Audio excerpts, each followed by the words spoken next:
ان میں سے ایک وہ تھا جو طہارت کا اہتمام نہیں کرتا تھا، ناپاک رہتا تھا، اور دوسرا وہ تھا جو چغل خوری کیا کرتا تھا۔ اس کی وجہ سے 350 سال سے عذاب ہو رہا تھا۔ اور پھر میرے آقا نے صحابہ کو حکم دیا، جاؤ کہیں سے ہری ڈالی لے آؤ۔ صحابہ دوڑے، ڈالی لے کر حاضر آئے۔ میرے آقا اس ڈالی کو توڑ کر 2 ٹکڑے فرمایا اور دونوں قبروں پر ڈال کر فرماتے ہیں کہ جب تک یہ ڈالیاں ہری رہے گی اللہ کا ذکر کرتی رہے گی، اور اللہ کے ذکر کی وجہ سے ان پر عذاب نازل نہیں ہوگا۔ ہاں بات سمجھ میں آئی؟ جو لوگ ہم سے پوچھتے ہیں نا کہ کیا دلیل ہے، تم اپنے مرحومین کے قبروں پر پھول چڑھاتے ہو، چادریں چڑھاتے ہو، اس کی دلیل کیا ہے؟ ہم نے کہا دلیل یہی تو ہے، بخاری شریف کی حدیث کہ میرے آقا نے فرمایا ڈالیاں جب تک ہری رہے گی اللہ کا ذکر کرتے رہے گی، اور اسی ذکر کی وجہ سے ان پر عذاب نازل نہیں ہوگا۔ پھول بھی تو اللہ کا ذکر کرتا ہے، پھول اللہ کا ذکر کرتا ہے، اسی لیے ہم اپنے مرحومین کے قبروں پر چڑھاتے ہیں تاکہ ہمارے مرحومین عذاب قبر سے محفوظ رہے، ہمارے مرحوم پر عذاب نازل نہ ہو، ذکر پھولوں کے ذکر کی وجہ سے۔ اب کیونکہ ان کے دلوں میں بڑا زہر بھرا ہوا ہوتا ہے اولیاء اللہ سے، یہ کہنے لگے ٹھیک ہے مرحومین کے قبروں پر تم نے چڑھا دیا تاکہ وہ عذاب قبر سے محفوظ رہے، لیکن تم لوگ تو درگاہوں کو بھی تو جاتے ہو نا، کبھی سرکار یوسف کی بارگاہ میں، کبھی احمد باطفہ کی بارگاہ میں، کبھی سیدی شہادتہ کی بارگاہ میں، کبھی بابا شرف الدین رحمت الرضوان کی بارگاہ میں، کبھی شاہ محبوبیہ کی بارگاہ میں، ان درگاہوں کو بھی جاتے ہو، اور پھر ان درگاہوں میں بھی جا کر کے تم پھول ہی چڑھاتے ہو، وہاں پر بھی پھول چڑھاتے ہو۔ چلو مرحومین کے قبروں پر چڑھا لیا تاکہ وہ عذاب قبر سے محفوظ رہے، مان لیا، لیکن جس کو اللہ کا ولی کہتے ہو ان کے پاس بھی جا کر تم پھول چڑھاتے ہو، وہاں کیوں چڑھایا؟ کیا ان پر بھی مان اللہ عذاب نازل ہو رہا تھا؟ تو اس کا جواب سنو، ارے نادان سن، ہم اپنے مرحومین کے قبروں پر پھول اس لیے چڑھایا تاکہ وہ عذاب قبر سے محفوظ رہے، اور ولی کی بارگاہ میں پھول اس لیے چڑھایا تاکہ جو ولی درجہ بلند ہے انہیں پھولوں کے ذکر کی وجہ سے ان کو اور درجہ بلند فرما دے۔ یہ وجہ تھی۔ ہاں کچھ ایسے بھی ہیں جو سعودی ریٹرن ہے، سعودی، اچھا ایک بات اچھی طرح سمجھ لو، یہ جانے سے پہلے درگاہ کو بھی جاتا تھا، منتیں بھی کرتا تھا، چٹھیاں بھی لگاتا تھا، نعرے بھی باندھتا تھا، قبلے بھی لگاتا تھا، فاتحہ بھی پڑھتا تھا، 11ویں میلاد ہر فاتحہ کرتا تھا، لیکن جب گیا انہی کے صدقے میں سعودی اور ریٹرن ہوا، نیا دین لے کر آتا ہے، لیٹسٹ دین، آتے ہی فتوے لگانا شروع، روزے پاک کا جھنڈا چڑھانا بدعت، 11ویں کرنا بدعت، میلاد کرنا بدعت، خواجہ کی چھٹی کرنا بدعت، زیارت کرنا بدعت، 10واں کرنا بدعت، 20واں کرنا بدعت، جہلم کرنا بدعت، برسی کرنا بدعت، یہ کرنا بدعت، وہ کرنا بدعت، قبروں پر پھول چڑھانا بدعت۔ میں نے کہا اچھا اس کی کوئی دلیل ہے؟ بولا ہاں دلیل ہے۔ میں نے کہا کیا دلیل ہے؟ پھول چڑھانا بدعت ہے تو اس کی دلیل کیا ہے؟ کہنے لگا اگر پھول چڑھانا جائز ہوتا تو سب سے پہلے پھول مدینے میں چڑھتا، حضور کی بارگاہ میں چڑھتا، سرکار کے مزار پاک پر چڑھتا، نبی کی بذات پر چڑھتا، لیکن وہاں تو کوئی پھول ہی نہیں چڑھتا۔ مدینے میں حضور پاک کی بارگاہ میں کوئی پھول ہی نہیں چڑھاتے، تو وہاں کا پھول نہیں چڑھانا اس بات کی دلیل ہے کہ پھول چڑھانا بدعت ہے۔ میں نے کہا بے وقوف، حضور کی بارگاہ میں پھول نہیں چڑھتا، یہ اس بات کی دلیل بن ہی نہیں سکتی کہ پھول چڑھانا بدعت ہے۔ کیوں؟ اس لیے کہ یہ بات بالکل صحیح ہے کہ مدینے پاک میں حضور کی بارگاہ میں پھول نہیں چڑھایا جاتا، یقیناً یہ بات صحیح ہے کہ وہاں پھول نہیں چڑھایا جاتا، لیکن کیوں نہیں چڑھایا جاتا؟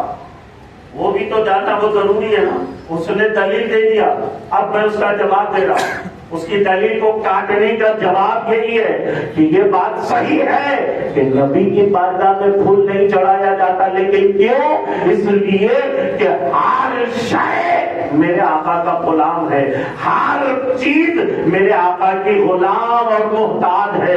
پھول بھی میرے آقا کا غلام, پھول بھی میرے آقا کا محتاج. تو پھر محتاج اور غلام کی یہ کیا مجال جو نبی پر چڑھ بیٹھے, جو آقا پر چڑھ بیٹھے, اسی لیے وہاں پر پھول نہیں چڑھایا جاتا. یا ایھا النبی, میرے آقا غیب کی خبریں دینے والے. کیسی خبریں دیتے ہیں؟ ایک مرتبہ میرے آقا نے ارشاد فرمایا کہ سنو, کسی خاتون کے اگر 3 بچے عالم شیرخوارگی میں وفات پا جائے, انتقال کر جائے, تو وہ جنتی ہے. تو کسی نے پوچھا یا رسول اللہ, اگر کسی کے 2 بچے انتقال کر جائے, تو آقا نے فرمایا وہ بھی جنتی. کسی نے پوچھا یا رسول اللہ, اگر کسی کا 1 بچہ اور وہ صبر کرے, فرمایا ہاں وہ بھی جنتی ہے. تو کسی نے اٹھ کر میرے آقا سے یہ سوال کیا, یا رسول اللہ, اگر کسی کا کوئی بچہ نہ ہو تو پھر اس کا کیا ہوگا؟ میرے آقا نے فرمایا, ارے سنو, جس کا کوئی نہیں اس کا تو میں ہوں. یہ ہے خبر دینے والے, یہ ہے خبر لینے والے, یہ ہے خبر گیری فرمانے والے. حضرت شیخ عبدالحق محدث دہلوی رحمت اللہ علیہ فرماتے ہیں کہ ہمارا تمہارا رسول مالکی یوم الدین کے مالک اور خلیفہ ہوں گے. دن انہیں کا اور حکم انہیں کا چلے گا. میں پوچھتا ہوں, جب قیامت کا دن انہیں کا ہے اور حکم بھی انہیں کا چلے گا, تو پھر ہمارے رسول کو تو چاہیے تھا وہ کسی بلند مقام پر رونق افروز ہوتے اور تخت پر بیٹھ جاتے اور فرشتوں کو حکم دیتے, اے فرشتوں دیکھو میرے امتیوں کا خاص خیال رکھنا, دیکھو حوض کوثر سے کوئی پیاسا نہ جائے, میزان پر بھی دیکھنا, پل صراط پر بھی دیکھنا, اور اگر یہ اپنی بدقسمتی سے جہنم میں چلے جائے تو وہاں پر بھی ان کا خیال رکھنا, وہاں سے نکالنے کی جدوجہد کرتے رہنا, بارگاہ رب العالمین میں معروضہ پیش کرتے رہنا. کچھ بھی کہہ سکتے تھے, لیکن نہیں دوستو, میرے آقا ہر مشکل وقت میں خود ہی پہنچ جائیں گے. ذرا غور کرو وہ کیفیت کیا ہوگی جب ہم گناہوں کی گٹھڑیاں لیے ہوئے جہنم کی طرف جا رہے ہوں گے. فرشتوں کو حکم باری تعالیٰ مل چکا ہوگا, لے جاؤ اسے جہنم میں ڈال دو, اور گھسیٹتے ہوئے ہمیں جہنم کی طرف لے جا رہے ہوں گے. کیسے بھی ہماری نظر جہنم کے دروازے پر پڑی کہ آقا مدینہ راحت قلب و سینہ حضور احمد مجتبی محمد رسول اللہ صلی اللہ تعالی علیہ وسلم پہلے ہی سے جہنم کے دروازے پر موجود, اس وقت ہماری خوشی کو مسرت کا کون اندازہ لگا سکتا ہے کہ ہم کو بچانے والا تو پہلے ہی سے موجود ہے. ایسی خبر گری, ایسی خبر گری کہ آخری وقت تک اس امت سے غافل نہیں رہے, بے نیاز نہیں رہے, بے فکر نہیں رہے. جب میرے آقا کا آخری وقت قریب آیا تو ایسے میں جبرائیل بھی ہیں, میکائیل بھی ہیں, اور ملک الموت اجازت لے کر وہ خرچ کر رہے ہیں. مگر میرے آقا میں ایک سخت اضطراب, بے چینی تھی. حضور کی بارگاہ میں جبریل معروضہ پیش کرتے ہیں تو میرے آقا فرماتے ہیں کہ جبرائیل مجھے میری امت کی یاد آ رہی ہے, میرے گناہگار امت کی یاد آ رہی ہے. رب تبارک و تعالیٰ فرماتا ہے کہ جبرائیل ہمارے حبیب سے یہ کہہ دو, اگر آپ کا امتی مرنے سے 1 سال پہلے بھی توبہ کر لے میں اس کے سارے گناہوں کو معاف کر دوں گا. میرے آقا فرماتے ہیں کہ جبرائیل بھلا میرے امتی کو یہ کیسے خبر ہوگی کہ وہ 1 سال بعد مرنے والا ہے؟ اگر وہ مر جائے اور توبہ نہ کر سکا تو پھر کیا ہوگا؟ رب تبارک و تعالیٰ فرماتا ہے کہ جبرائیل ہمارے حبیب سے یہ کہہ دو, اگر آپ کا امتی مرنے سے 40 دن پہلے بھی توبہ کر لے میں اس کے سارے گناہوں کو معاف کر دوں گا. میرے آقا فرماتے ہیں کہ جبرائیل میرے امتی کو یہ کیسے خبر کہ وہ 40 دن بعد مرنے والا ہے؟ اگر وہ مر جائے اور توبہ نہ کر سکا تو پھر کیا ہوگا؟ رب تبارک و تعالیٰ فرماتا ہے کہ جبرائیل ہمارے حبیب سے یہ کہہ دو, اگر آپ کا امتی مرنے سے 1 دن پہلے یا 1 رات پہلے بھی توبہ کر لے میں اس کے گناہوں کو معاف کروں گا. میرے آقا فرماتے ہیں کہ جبرائیل میرے امتی کو یہ کیسے خبر کہ وہ کل مرنے والا ہے؟ اگر وہ مر جائے اور توبہ نہ کر سکا تو تو پھر کیا ہوگا؟ رب تبارک و تعالیٰ فرماتا ہے کہ جبرائیل ہمارے حبیب سے یہ کہہ دو اگر آپ کا امتی ناداری ہونے سے پہلے بھی توبہ کر لے میں اس کے گناہوں کو معاف کر دوں گا۔ میرے آقا فرماتے ہیں کہ جبرائیل بھلا میرے امتی کو یہ کیا خبر کہ اب اس پر ناداری ہونے والی ہے؟ اگر ناداری ہو گئی اور وہ توبہ نہ کر سکا تو پھر کیا ہوگا؟